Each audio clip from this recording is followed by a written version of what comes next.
May I please call upon His Excellency Ambassador Naeem Khan to the stage for his presentation. Okay, very good morning.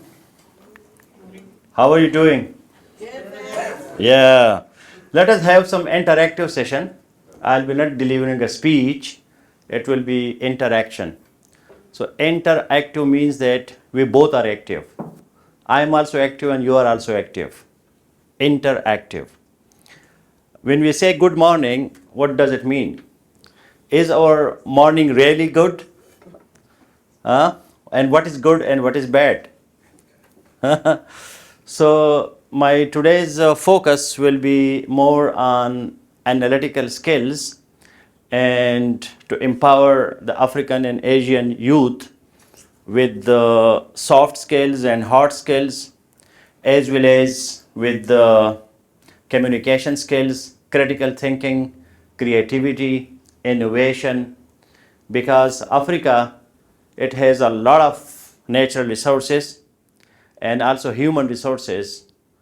What about the financial resources? How we can combine financial resources, natural resources, and human resources together, and we can have a prosperous and developed Africa. I work as Director General Africa in Ministry of Foreign Affairs of Pakistan, and I was taking care diplomatically of the whole African continent.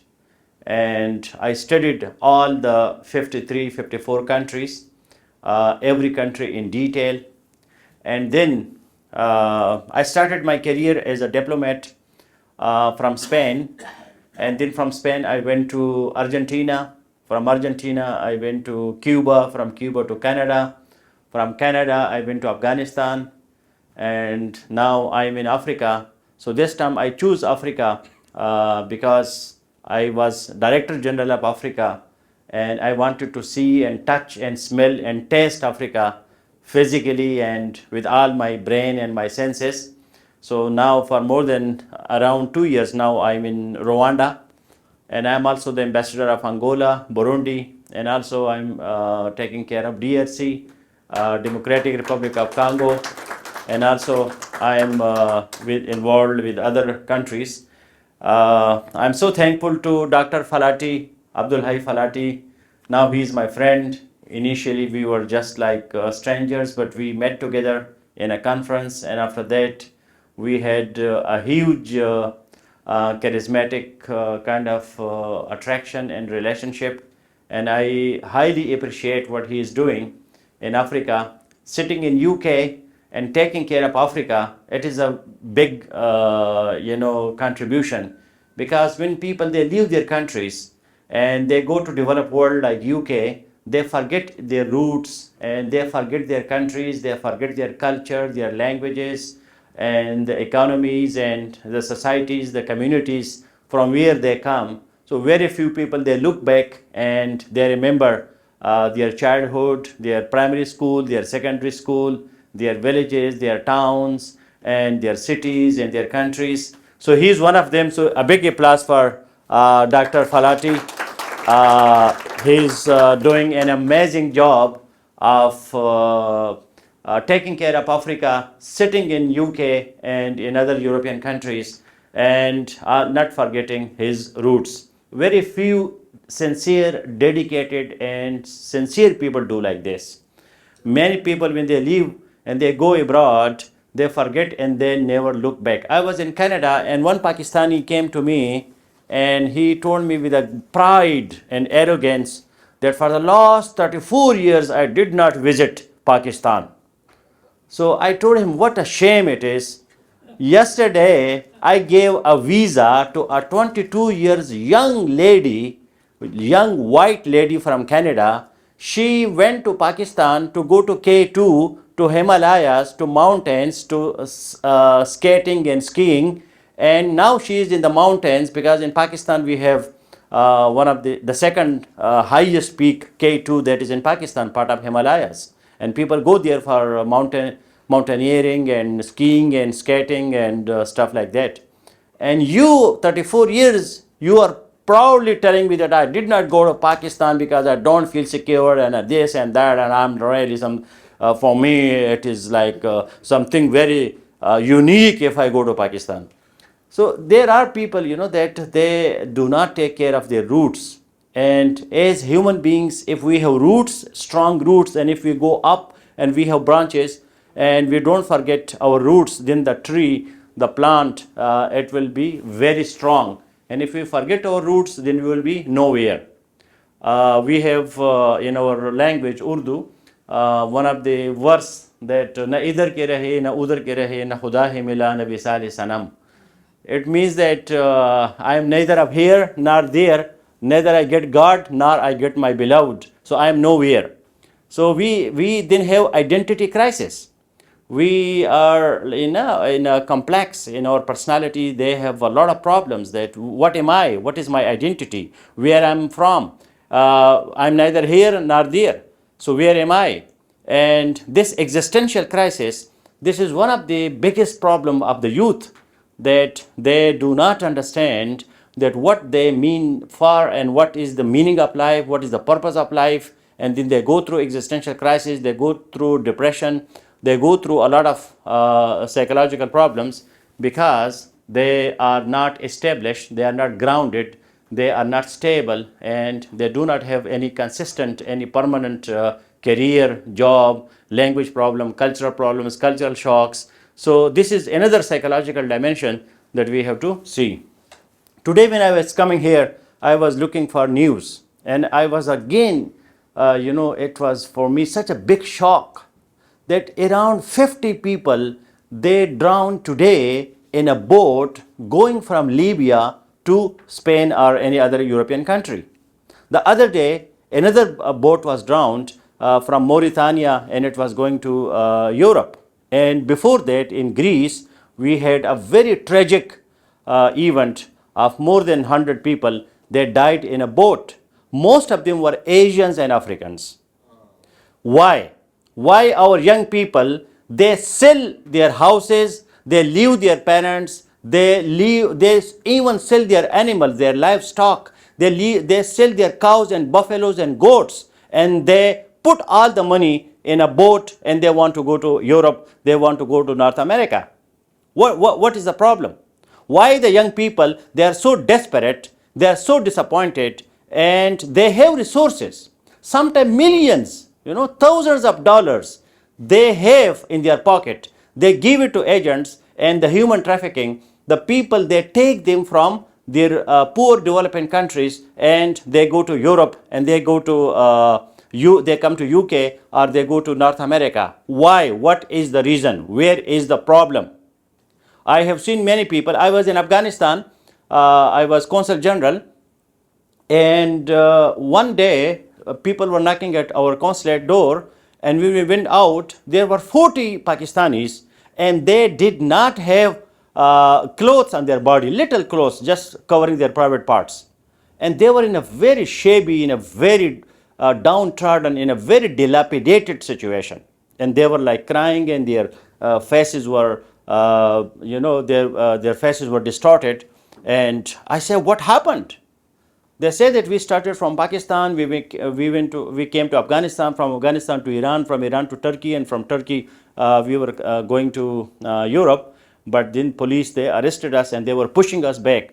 So we are coming from Turkey to Iran, from Iran to Afghanistan, and from Afghanistan now we want to go to Pakistan. We need your help that we can cross the border and we can go back to our home. Now I started talking to them, and some of them, 2-3 people, I recognized them because they come from my town. And when I recognized them, and I asked about their parents and their brothers and their elders, I recognized them. So I asked them that, I know you guys, you have a huge property, you have a big agriculture land, and you have 2 petrol pumps, and you have 3 markets, and you have a lot of shops. Because I know them personally. What the hell you are going now with this difficult situations? This one, it's a kind of fashion that in our town, in our people, they want to go to Europe, and they want to go to North America. So everybody was going, so we also started to go with them. And we spent thousands of dollars on this process to the agents. So I was really astounded. It was for me a big surprise that people, some of them, they have very good lifestyle. They have agricultural land, they have livestock, they have some business, but still they love to go to the European countries. What is the reason? The reason is, and then we started an organization that is called ORE, O-R-E. O-R-E means Our Renaissance and Enlightenment. Now here, our means Africa and Asia. Renaissance means rebirth, that once again we come up. Because Africa and Asia, we had great civilizations. You know, human beings, they started in Africa. The human species, the Homo sapiens that we have, it started from Africa, from Ethiopia or from East Africa or from West Africa. And the human existence started, the evolution of human beings started from Africa. And there were huge civilizations like Egyptian civilizations and Ethiopian civilizations and North African civilizations, South African civilizations, Central African civilizations and East African civilizations. And I was reading Greek philosophy, because Greek, they're famous for wisdom, they're famous for science. People like Plato, Aristotle, Socrates, Heraclitus and Parmenides and all these people, they are like big scholars, and people think that knowledge started from them. But most of them, like Pythagoras, the famous Pythagoras, mathematician, philosopher and spiritual leader, he went to Africa, he learnt wisdom and knowledge from Africa, then he went back to Greece, and from there then he started his Pythagorean system. What does it mean? It means that Africa was a highly developed and civilized continent. But Europe, they went for 1500 years, they went through dark ages. We call it dark ages, or we call it middle ages. Okay. Now the dark ages, 1500 years, there was darkness in Europe. Why it is called darkness? Because there was no enlightenment, there was no science, there was no knowledge, there was no philosophy, there was no rational thinking, there was just religiosity, and church would control everything, and church was responsible for all the solutions and all the problems, and God would do everything. So this stage in history, we call it dark ages.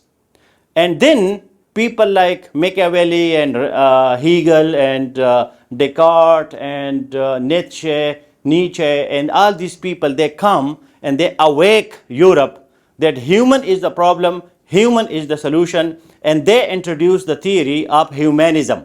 Humanism means that human is capable to solve its own problems, her own problems. Human is capable. Human can do. If human understands the potential, the capability, then human has tremendous potential, that human can do a lot of things. This thought of humanism and this thought of existentialism, that my existence, I am responsible for my existence. If I am happy, I made myself happy. If I am successful, I made myself successful. This is me. Human being can do everything. We do not depend on any other extraterritorial or supernatural or something which is extraterrestrial kind of agency who will come and who will help us and he will solve our problems. No, human is the problem and human is the solution. Human can do anything. So this thought of humanism awakened Europe. And then they started critical thinking, rational thinking, empirical thinking, experimental thinking. Then Bacon introduced scientific method, and then they started observation, experimentation, and to understand the nature, how the nature works. Then Newton comes, then Einstein comes. Newton gives us the laws of motion, the gravity, the gravitation. Einstein gives us relativity and general theory of relativity and special theory of relativity. So these people, then they awaken us, and human beings take charge of their life. And today we see that where is Europe and where is North America? We consider them developed countries. Like G7 countries, the group of 7 countries, they are the developed countries. Why? Because of science and because of philosophy. Philosophy means critical thinking, rational thinking. Use your brain, use your senses. You can do a lot of things. And when Europe took things in their control, today every African and every Asian, they want to come to Europe. Why the hell, why we don't have our own system? Why our universities are not producing scientists? Why our universities are not producing intellectuals? Why we are just consumers? Why we are not producers? Why we do not have our fate, our destiny in our own control? Why we go to other countries? Why other countries do not come to us? Why we do not learn from them, from Europeans and from North Americans? Why we don't learn from them? Why we don't do our own research? Why we ask them to solve our problems? Why we do not solve our problems ourselves? So this is O-R-E, our Renaissance and enlightenment. That we should be enlightened. Light should be there. We are in dark ages. People call Africa dark continent, black continent. But why there should not be light? Why the light of knowledge? Why? Because our brain works. If my skin color is black, it doesn't mean that my brain is also black and my brain doesn't work. This is my brain has the same red color what other people have, or yellow color, or whatever color is there inside the brain. So if my brain and European brain or any other continent brain is the same brain and the same senses I have, my eyes can see, my ears can hear, my brain can work, my mind can work, my cognition, my faculties can work. Why Africa and Asia, they are not developed like Europe and North America? So this is why with OPPRC we started this new initiative, that is Africasia. Africasia means that Africa and Asia, in the whole Asia, there is only one country, and that is developed. What is that country? In the whole 48 countries of Asia, only one country is developed. No, China is not yet developed. Japan. Japan is the only country in Asia which is developed. In Africa, in 53 countries of Africa, there is not a single country which is developed. Okay. Whoa. No, Rwanda is not developed. Rwanda is a clean, green, safe, beautiful country, but it is not developed. The per capita income in Rwanda, or the economic problems that Rwanda is still facing, it is not developed. What is development? Development is that when the growth, the GDP, the gross development, the gross domestic product, and the GNP, gross national product, when it trickles down to everyone, and everyone has per capita income and the GDP nominal in economics, you should see that everybody is rich. For example, in UK, I think the per hour wages, the per hour salary, it is $10, 10 pounds or 15 pounds. So everybody must get like per hour 10 pounds. That is called development. Okay, why every individual wants to come to UK?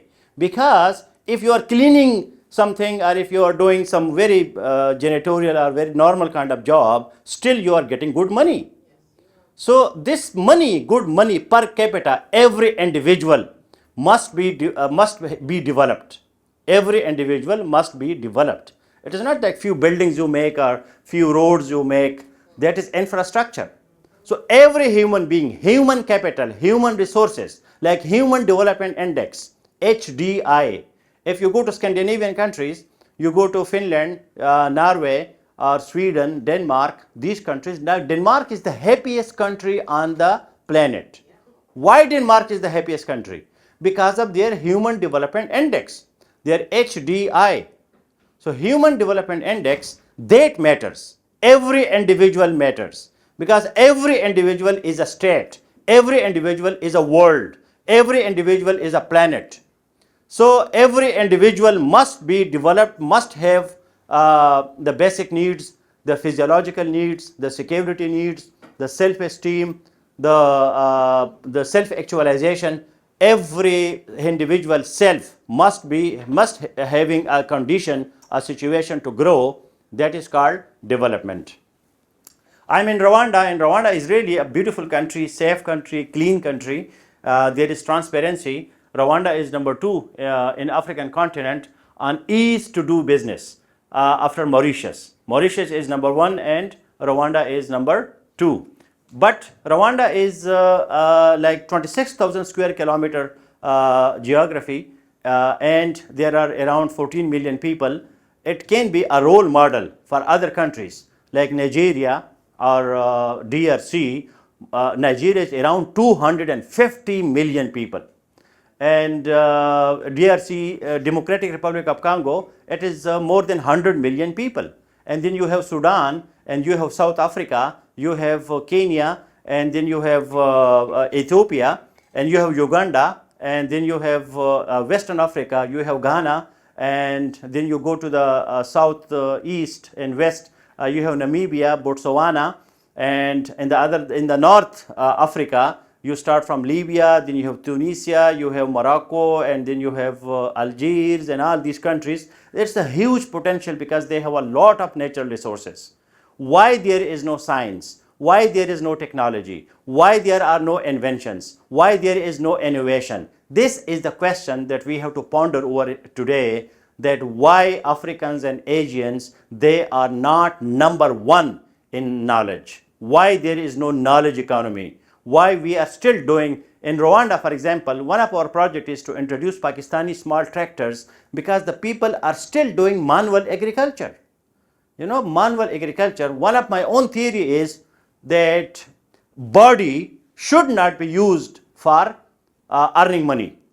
Body should not be used for earning money. Like why we don't like prostitutes, like when we think about a prostitute, why a negative things comes in our mind?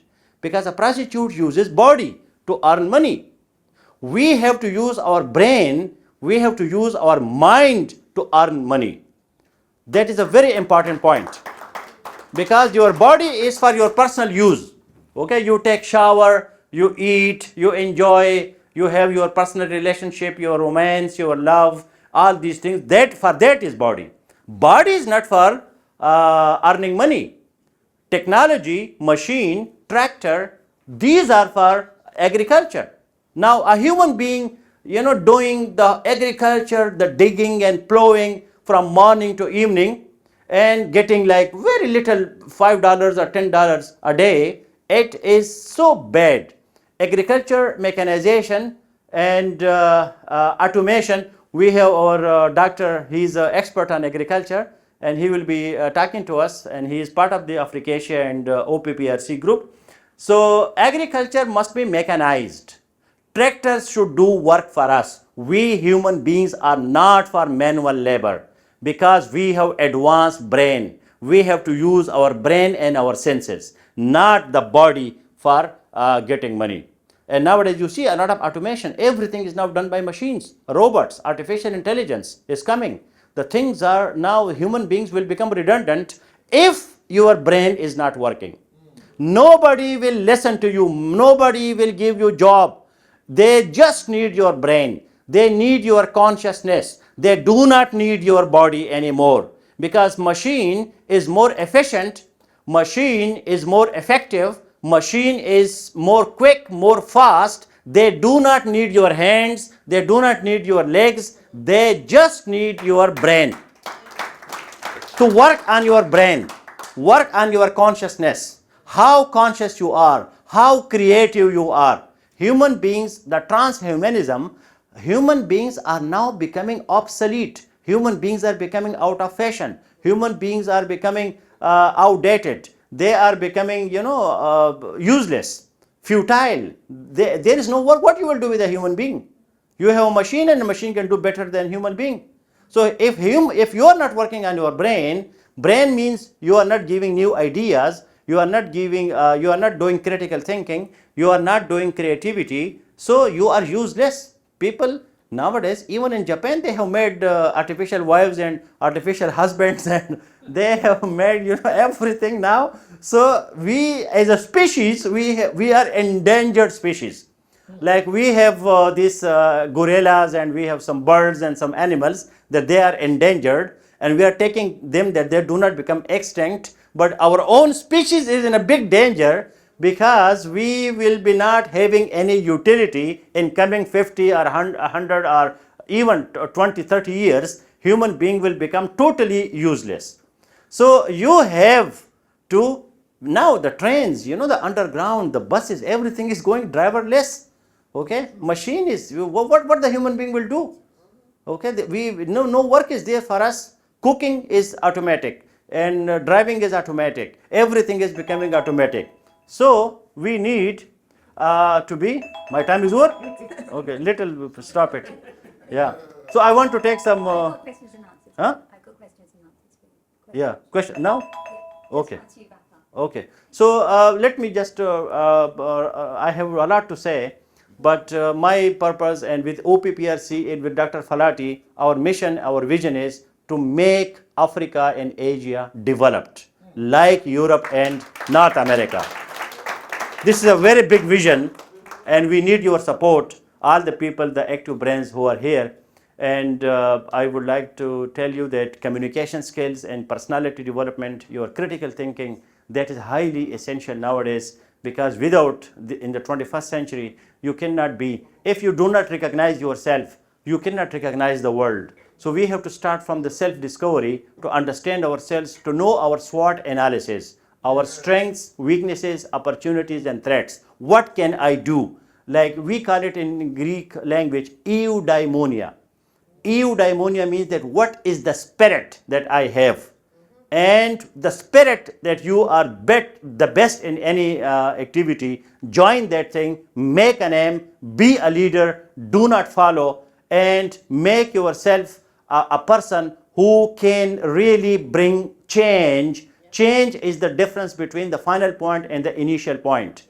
Okay, so how we can change, how dynamism and energy we can utilize to bring change in ourselves, around us, and in our communities, and in our towns, in our cities, and how I can lead others. So now I am available for questions, answers for the interactive session, please. So let us have discussion. If no questions, so let us have discussion that how Africa and Asia can become like Europe. What are your strategies? And what do you want from me to listen? Curiosity is the first step of critical thinking. Curiosity. You must be curious. If you are curious, your mental muscles will be strong. Asking a question also needs knowledge. Today, if you can ask a question, tomorrow you will be answering a question. So please formulate some questions. What we can do for OPPRC, what we can do for Africasia, what we can do for Africa. Yes, please. Good morning, everyone. First of all, thank you so much. What an amazing speech. Kudos to yourself and for OPPRC for putting together this program. I wanted to just find out from you two things. Is part of today's deliberation to look at opening up more partnerships with OPPRC? Is that one of the key things why others are here today? And in what way can we assist in what we are already doing? How can we then assist or collaborate with OPPRC to move this forward across Asia and Africa? Thank you. Fantastic. Actually, I am heading the think tank part of the Africasia and OPPRC. So this is why I will appear like more philosophical and more analytical, more theoretical. We have a lot of people on the ground. They are doing a lot of work. So I am like giving ideas and thoughts. And my own approach is TWO. Think and thoughts, words, and objects. Whatever we think, we must be able to convert it into words. And what we say, we must convert it into actions. So that is trois or two. Our thoughts, our words, and our actions. It should be on the same page to be sage of the age. If you are just thinking and you are not doing anything, or you are not communicating your thoughts, so this is overthinking. And pragmatism is a philosophy which tells us that all that does not work is not true. The results matter, result oriented.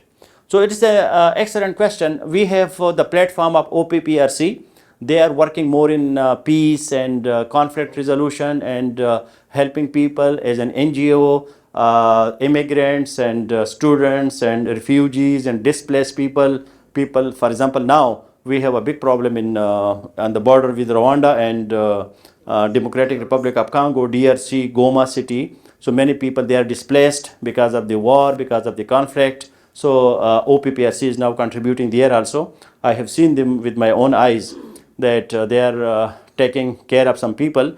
And then we have in Sudan and Chad, again a big problem. In Africa, there are so many conflicts. The problem in Africa is that we are already in crisis. There is already poverty, there is no development, there are no jobs, there is no science, there is no technology, and we are also fighting with each other. So there are, it's a vicious cycle. And Europe or UK, they are developed, they have jobs, they have science, they have technology, they have good economy, but they are not fighting with each other. So the poor person, if the poor person doesn't have a good attitude, I call it KSA.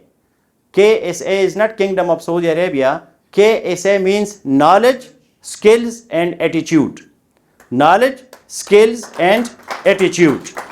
Our problem of Asians and Africans is that we have already so many problems and we are increasing those problems multifold. We are not talking to each other, we are not negotiating, we don't go for diplomacy, because there are three ways that we can solve a problem. Number one is diplomacy. Diplomacy is to talk, table talks. Number two is law, legal action. And number three is war. So war, that is the last stage.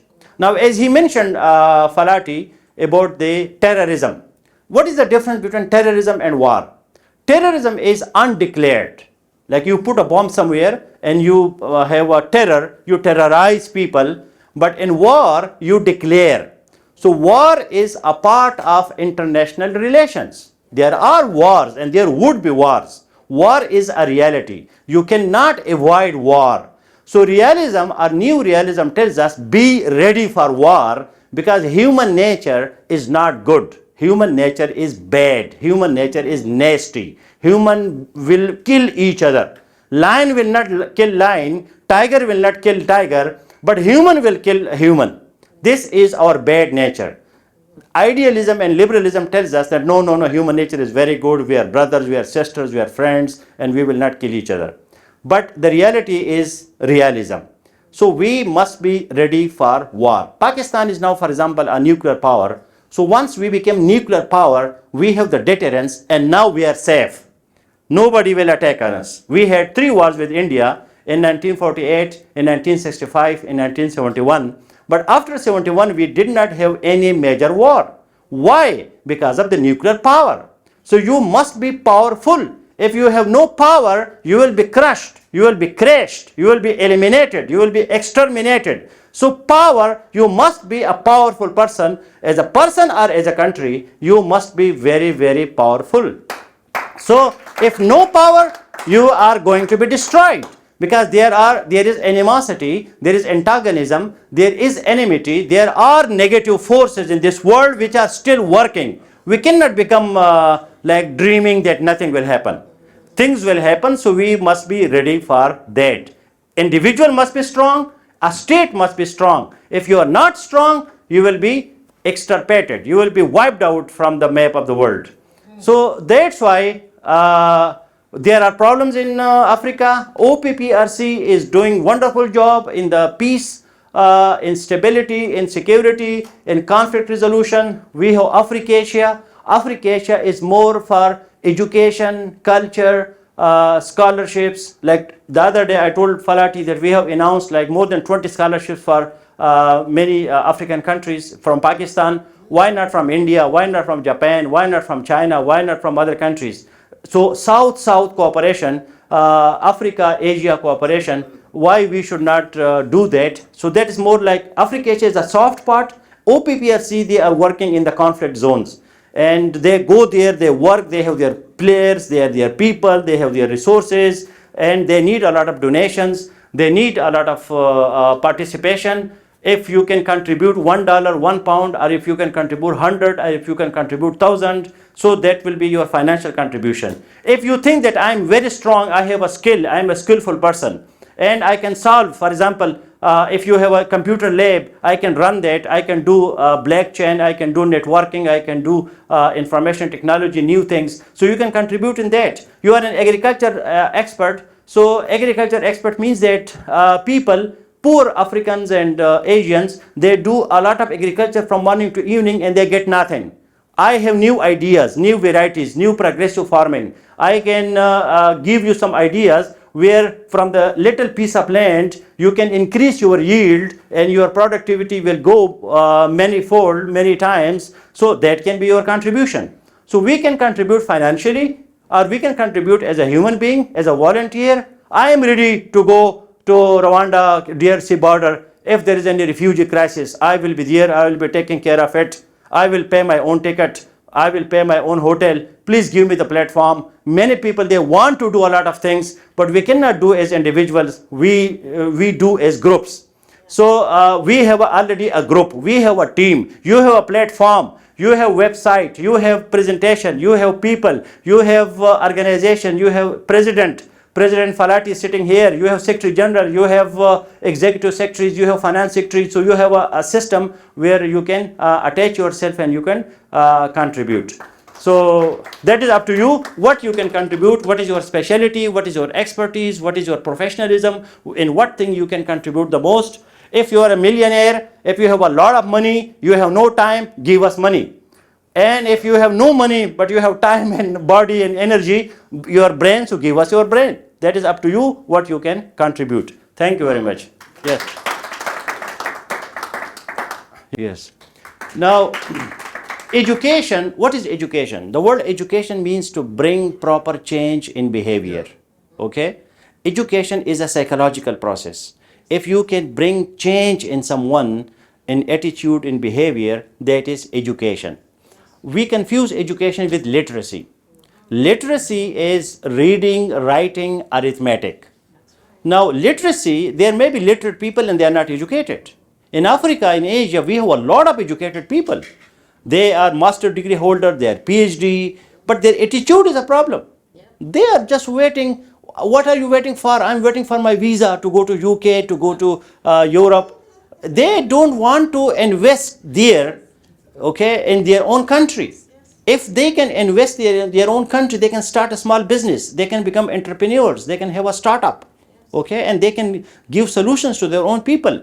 Instead of becoming a slave or servant here, why you don't become a boss in your own country? Why you don't become a chief? You become a manager. Why you don't become a leader? Okay, and your people will listen to you. They understand your language. They understand your culture. They understand your feelings. They can attach to yourself more. So the problem is, even in developed countries, I was in Italy and I was in Germany and I was in many countries, and they had these discussions. Even Trump, President Trump is awakening everybody. Okay, he is giving the reality doses to everyone. No more US aid, no more this climate change, no more money, no more funds. Take your own things in your own hands. Yesterday, President Paul Kagame in Rwanda, he gave a very good remark that I agree with Trump. He is not. They may stop these vaccines and these medicines to us, but now we should realize that we should make our own. If tomorrow they stop, what will happen to us? Okay? Tomorrow they stop. No more visas for America, no visas for Europe. Finish. Do whatever where you are. So what you will do then? What you will do? You have to awake. You have to have your own industries, your own research, your own activities. You have to become autonomous. You have to become self-sufficient. You have to become enough for yourselves. Why you become parasites? Where is your honor? Where is your dignity? That you become parasites and you become dependent on others. Why you don't create your own destiny, your own world? So Trump is now giving reality doses and shaking the world, so that the world becomes aware that this is not charity based, that I open my mouth, please give me something. Okay, there is no charity. You are a human being and they are human beings. If they can develop a system, why not you? What is deficient in you? Where is your problem? Analyze your problem and then give solutions. So these are some buzzwords, some fancy words: education, capacity building, training, but we don't mean it. Okay, we just get a degree, a piece of paper, and then we do not utilize it in a proper way. So we have to educate our young people that please, you use your brain in a productive, creative way, so that you can become a master. You should read Nietzsche, the German philosopher, the master and slave philosophy that he gave, that you should be a superman, you should be a superwoman, you should actualize yourself. You can be a leader, you can be a master if you recognize yourself. There is nothing in white color, there is nothing in brown color, there is nothing in black color. These are just our evolution. This is just our pigmentation by nature. But why we are in inferiority complex, that I'm an Asian, I'm a DC, I'm a South Asian, I'm a Pakistani, so I'm lower than others. Why we don't have the confidence? We can teach them and we have taught them. Our ancestors were so great. What happened to us that we are now suffering from inferiority complex, and we feel ourselves inferior to others? So we have to educate the educated also. And we have to build the capacity. We have a program that is called TTT, 4 T's. Train the trainers and teach to teachers. The problem is that our teachers, especially in the primary schools, they are not nice teachers. They don't build. Okay, we have a Persian Irani language things that chun nihat me mar diwar kaj ta suraya meeravat diwar kaj. That if the foundation is tilted, if the foundation is not straight, so the wall will go to the sky, but it will be tilted. So the problem is in our primary education. Our primary education teachers, they don't have personalities. They are so depressed. You go to any primary school in Asia or in Africa, you will not find the energy, the spark there. And primary school will be always complaining, I don't have salary, I don't have this, I don't have that. So with such primary school teachers, you are building a nation. Okay, so we have to work on education also. Education not sufficient, it is not enough. Just a fancy words education, and then nothing happens. Sir? Yeah. Yeah, thank you. It's not so much a question as an observation, because you've said quite a lot. And I know you could go on, and I know I can listen to you as you go along. Thank you. If you read Zainab Bedawi's book, the whole of humanity started in Africa, if she is to be believed. Yeah. So today we have Europeans and Asians, but the origin of the whole human community started in Africa. And then here we are, being what we are, doing what we do. I think one question I keep asking my Pan-Africanist friends is, we blame a lot of things on the other people. Why don't we ask ourselves what it is that we are not doing right? We have corrupt African leaders who do business with rural business people from Europe and Asia. What are we doing with our corrupt people, our corrupt leaders? So I agree with you, and I agree with Nelson Mandela. We should be masters of our own destinies. Until we are ready to do that, we are always going to be complaining, and we are always going to have both people. And I think one way we can solve that problem is by going back to the drawing board and looking at what we teach our children at home and in the schools. Formal education, informal education, they all count. Yes. Excellent observation, and this is the solution to all the problems that we are talking. We talk a lot. It's again African and Asian tradition that we talk a lot, but we do less. And we will be having leaders, and they will be speaking for hours and hours and hours, and at the end of the day, there will be not solution. We remain the same way as we were. So the solution is not blame game. You know, in Pakistan, for example, we say 77 years that British left. And we still blame the colonial mentality, the colonialism, and colonial this, then, and colonial. So what you did in 77 years? What is your contribution? So, in colonials, it is not only British or Germans or French or Spanish, even Arabs and even Africans themselves, even Asian themselves, Afghans, Pashtuns. I am a Pashtun Afghan. We attacked so many times on India. One man, Ghaznavi, attacked 17 times, okay, and they looted whatever they found there. So it is not like we have to blame others. Africans today, is there any colonial country? No, but Africans are fighting with Africans. Asians are fighting with Asians. And till what time we will be blaming others? This blame game should stop. We should learn from them. If I'm in UK, I was in Canada and I was telling Pakistanis, please stop watching Pakistani TV. Learn from Canada. What the Canadians, 36 million people, the second largest country in the world, and it is part of G7. Where you are, 250 million people in Pakistan. What is your contribution? What you have done? So learn from Canada, learn from UK, learn from Europe, how they develop their systems, how they develop their institutions. There is no animosity. There is no enmity. We, as you said, human beings started from Africa. We are one human species. We are all Homo sapiens. We belong to one human family. So there is no white, black, there is no dark brown things. We are all humans, and we should learn from anyone, whether the other one is white or black or African or European or Asian or whatever. We should learn. Today I'm in UK, why there is such a good rule of law, why there is transparency, why there is cleanliness, why everything is so well organized. We were coming to this conference and we are sorry that we reached late, because the driver was going so slow, and I said, why? It is not 20. 20 is the limit, the speed limit. If we were in Africa or in Asia, we just go and shoot, And he was so much rule-based person that no, I can't go more than 20 per kilometer. So this rules, law, institutions, transparency. But remember that we Africans and Asians, we have a wonderful combination of humanity, hospitality, values. In the developed world, human beings are becoming robots. They are becoming robotic. They are becoming like machines. They don't smile. They are like machines from morning to evening. They are working. We have human values. We have our grandfather, our grandmother. We have our families. We have beautiful life. We give time to our friends. We sit in parties for hours and hours. We enjoy life. There is a good weather.